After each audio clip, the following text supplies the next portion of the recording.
বলবে লাইসা লি সুলতানুন আলা মান ক্বালা লা ইলাহা ইল্লাল্লাহ মুহাম্মাদুর রাসূলুল্লাহ।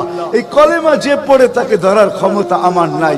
তারপরে আল্লাহ নিজে কি করবে? ইমাম কুরতুবী রাহমাতুল্লাহ আলাইহি লেখেন ফাআমাতাল্লাহু মাউতাতান, আল্লাহ আমাদেরকে ঘুম পড়ায়া দিবে।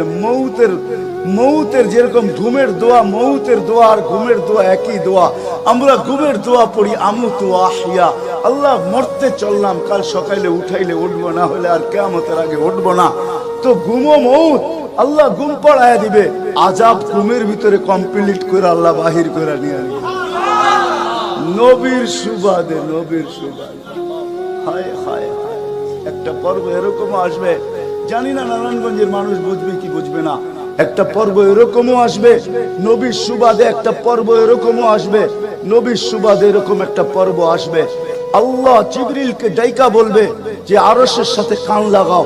তো দেখবে যে আরশের সাথে কান লাগা একটা ক্ষীণ আওয়াজ আসতেছে, যেইখান থেকে বলতেছে হান্নান মান্নান আনকিযনি, ও হান্নান মান্নান আমাকে বাঁচানা। তো জিবরিল বলবে বড় ক্ষীণ আওয়াজ, হান্নান মান্নান বলে বাঁচাইতে বলতেছে।